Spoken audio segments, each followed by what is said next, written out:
Welcome back to the channel. Today in this video, we are going to discuss about Azure DevOps projects.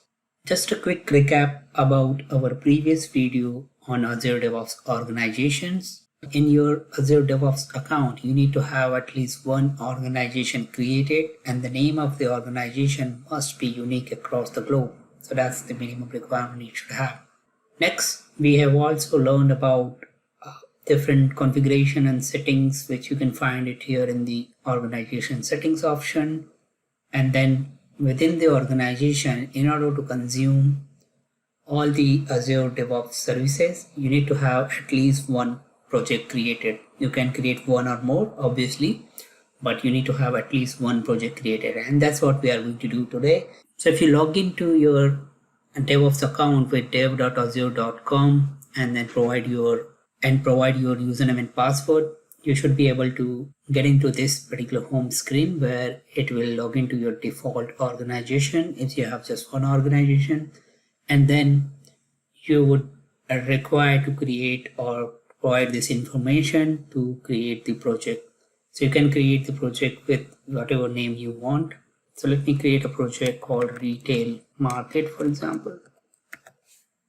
You can provide the description. Here is in the visibility section, we have two different options, public and private. If you're working on a project or the configuration where you would like to keep your services private, then I would recommend you to go for choosing the private option. But if you would like to keep it public, like GitHub, you create a public and private repo. Similarly, you create a public and private projects if you want to. Most of the cases you will find that the projects are created as in private because you are working on some deliverables which you don't want to disclose outside the world. Next, in the advanced section, if you expand this particular section, you have the version control which you can specify for the repository which you will be getting as along with this particular project. And also you have the option to specify the work item process which will be available to manage your work or plan your work in the Azure DevOps process. So here in the version control, the default option we have is the Git, and you can also choose the Team Foundation version control, which is VSTS.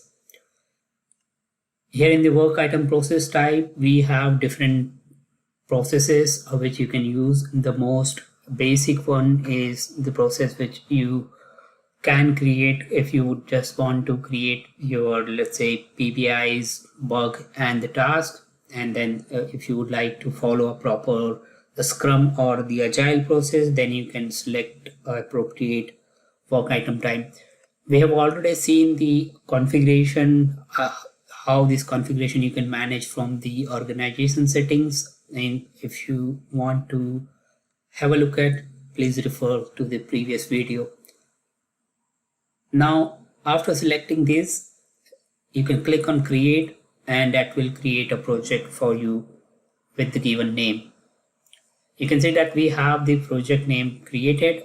Here on the left side, we have all the services on which we have the access. So access is again, it is if managed by your organization level settings. So for example, right now I am having the administrator access to this particular organization and project because I am the owner of this project. But it might possible if you are working on a DevOps project, you might have a limited option available here on the left panel. For example, let's say you might not have access to artifacts or test plans, or sometime maybe, let's say, to the pipelines because of the role which you want to perform or your organization wants you to perform, for example. So based on your role, your access level can be customized. That is what we have seen in the organization setting, same which we can be configured from the project settings as well. We will go into the detail in a moment. Basically, if I walk you through from this particular section, you will see that we have number of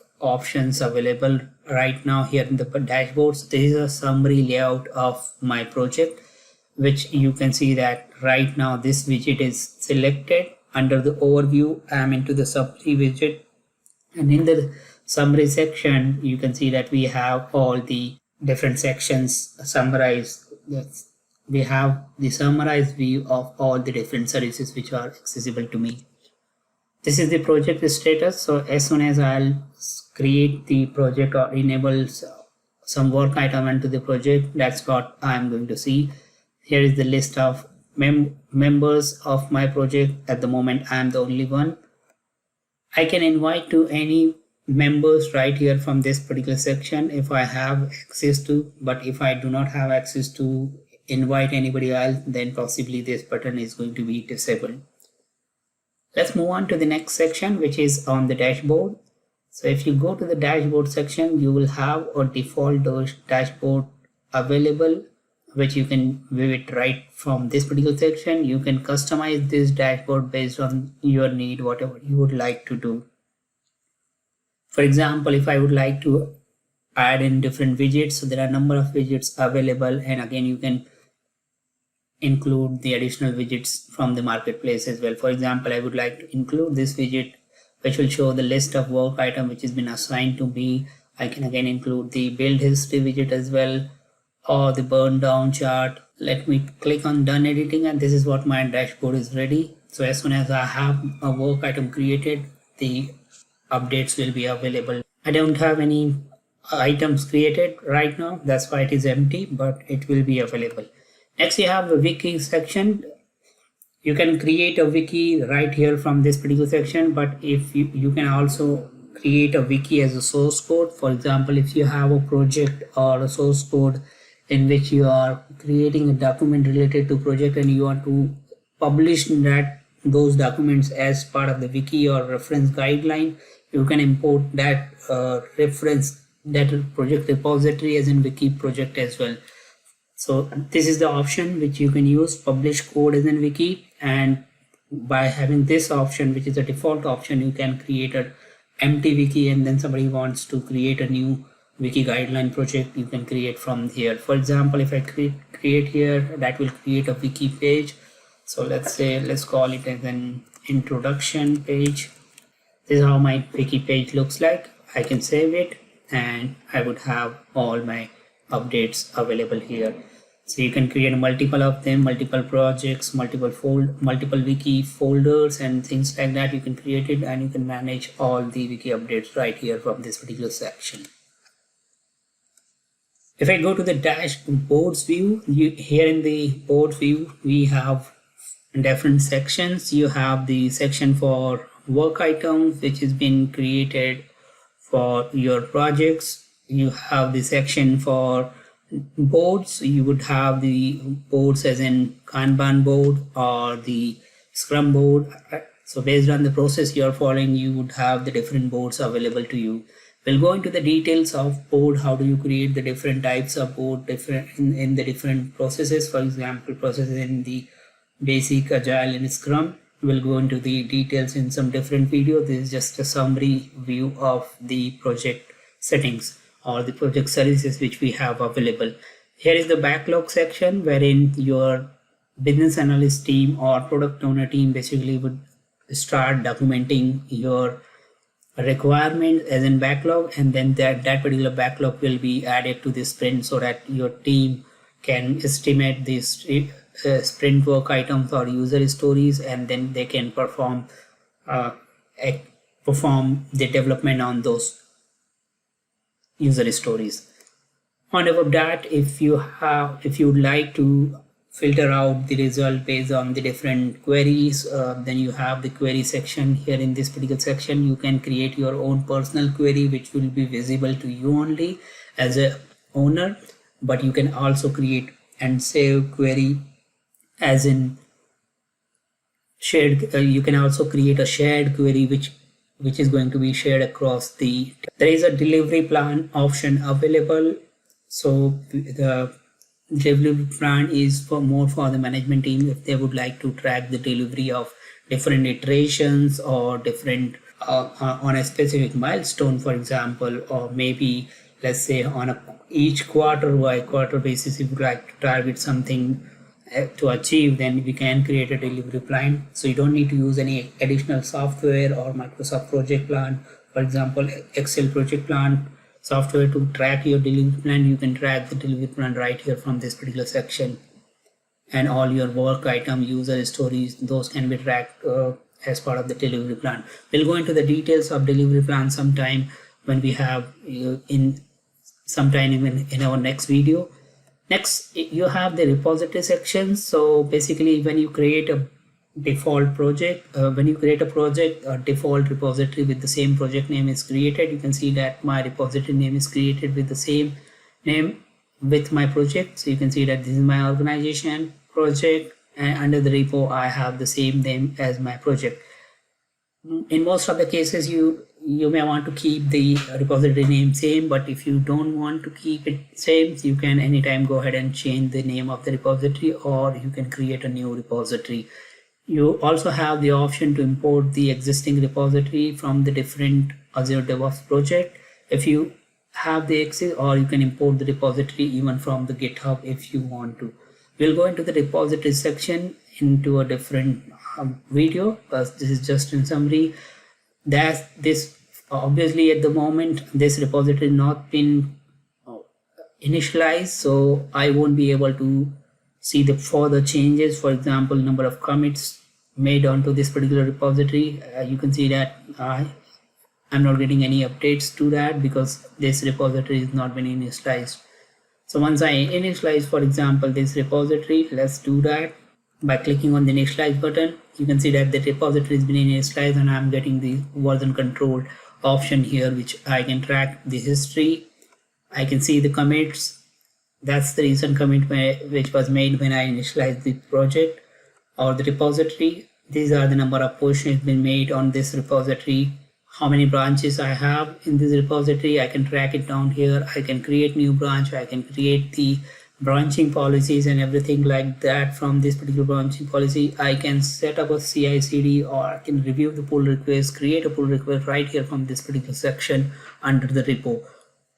We would have a different video dedicated to the repositories. How do you work with the Git with the Azure DevOps project? How do you set up a CI/CD, pull request, and everything else will be covered in detail along with the repository. So don't worry about that. Let's go into the next section, which is your continuous integration, continuous deployment. So any continuous integration, continuous deployment which you are going to set up against your repository, that is going to be available here in this particular section. So it might possible your one project could have multiple repositories. So, and all the different repositories have different CI/CD pipeline, continuous integration, continuous deployment pipeline. So those pipelines would be available here. The pipeline could be a classical pipeline, which is a UI based pipeline, or it could be the latest addition to the pipeline. For example, creating a pipeline with the help of YAML based pipeline, which is your pipeline as a code pattern. So those will be available right here in this particular section. You can go ahead and anytime create or modify the pipeline from this particular section. If you have the pipeline and if you want to put the approval gates in place with the YAML based pipeline, you can make use of environments to this using this particular option. There are some scenarios in which you would like to create a release pipeline, which is going to be a UI based pipeline. So in such cases, release pipeline can be managed from this release option.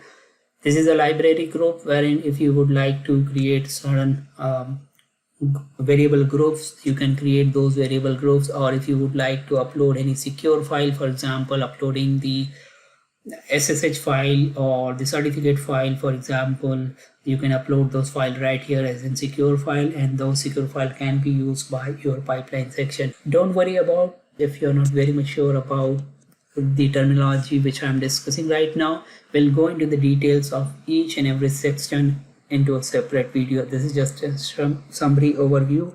I'm just providing what we are going to discuss in our future video just for information. Okay, next is the task group. There are some scenarios when you would like to create a reusable task or group of tasks, and then having a bundle or a group of those reusable tasks. You may want to use it in your pipeline. So this is, if that is something which you would like to do, you can do it right here from this group section. Then you have the deployment group. You can create a deployment group which can target to a specific, let's say, agent pool or a specific type of deployment. So if that's the case, you can create a deployment group right here from this particular section. Hopefully we'll create another video or dedicated video to manage or create the deployment group with our DevOps project.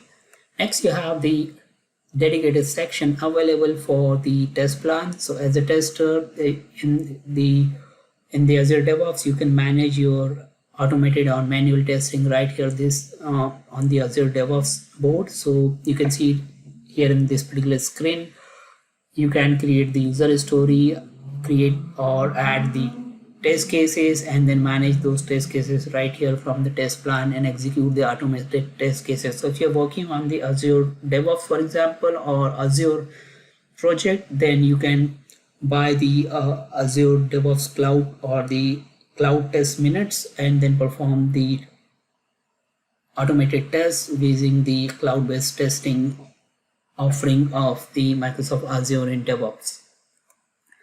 So this is where your test plan looks, test plan will appear, and you can manage all your tests and the result and everything else right here from this particular section. Even though it's not only about the testing of the integration testing or the UI based testing, but even if, let's say, if you are running a continuous integration, and as part of the continuous integration you would like to perform the continuous test, which are nothing but your UI based, nothing but your unit testing. So if you are running your unit test as part of your CI build, then those result of the continuous test can be appeared here, and that will show a graphical chart, how many tests are executed, what are the fail and pass scenarios, and if it is fail, what was the reason for failure and things like that. So entire report of your test scenario will be published here in this particular test section, which you can review it after your CI has been completed. So that's another option. As a developer, you might be interested in this test scenario, for example. This is an artifact section. So whenever you are going to create a CI/CD pipelines, and if you are publishing an artifact to the cloud, to Azure DevOps, the Microsoft Azure will have the dedicated space reserved for you to store all your artifacts, and this is where your artifacts can be found. I hope this is useful to have an overview about the project. As I said, we will go into the details of each and every section and see how do you configure the different section and learn more about each and every services. So you might be interested in some of these services to learn more about it. We'll quickly go into the project settings, where in the project settings also looks same as we have seen in the organization settings. There are slight differences, as we have seen that the project itself is a child of the organization. So you would see most of the settings, basically umbrella based settings, which has been covered under your organization based setting, but there are some settings which are dedicated to projects, which you can configure and manage at the project level. For example, if you would like to create a dedicated team and want to control access of that particular team related to this particular project, you can manage a team of your project right here in this team section. You could have the different permissions allocated to the project. You can see that now we are getting the same kind of a role, but the number of roles are getting reduced if you compare to the organization based settings. So here you have the build administrator, which is for your CI/CD management. You have the project administrator, which is for your management of your entire project, and then you have the contributor and project valued user, and also a release or the readers. So these are more specific to the project based focus users and groups, which you can create and manage for your project. Same settings goes to the project configuration. How do you want to configure your projects in terms of planning your work, planning your work stream based on the project type which you have selected. For example, we have selected the project as in by default, so this is how you can manage the project configuration right here from this particular section. We'll go into the details on the configuration. How do you do that? Next, team configuration. What are the different sections available in general on the board, which is on the DevOps board? You can see that this is the more or related to the board section we are referring to. And then you have the pipeline settings, as we have already seen in the organization level settings. So if you would like to know more about these settings, I have already discussed in the organization settings, so I don't want to repeat the same discussion here. So if you are willing to know more about these settings, you can go through the other video where you will find this exact same details what we have already discussed over there. Okay, so let's go to the repository and see if we have, here we have the number of repositories available, which was not available at the organization level. So that's one of the difference. So over there you just have the repository level settings wherein you can change the default repository name. So that was the setting available at the organization level, whereas in the project level you have the list of all the repositories available.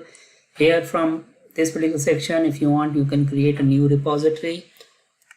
Here are the settings. Again, the same setting we have found in the organization level, but on the here you can specify the repository global policies for your repository. For example, if you would like to specify any specific rule to be followed by your developers, you can set those rules right here for your repository in this particular section. We'll go into the details when we'll discuss about the repositories policy video. This is the security level for providing the access or managing access for onto the repository for your developer. For example, if you would like to restrict developers access to the repository on the different role basis, then you might want to do that using these particular option. You can anytime go ahead and download the report if you wish to. So that's another option available. That's it about the project configuration. We will go into the details of each and every details about our project configuration when we will look into the specific, or when we will discuss into the specific section of these services. I hope this is helpful to understand and find a high level overview of the Azure DevOps project. If it is, please don't forget to like and subscribe to the channel, and thanks for watching it. See you in the next video.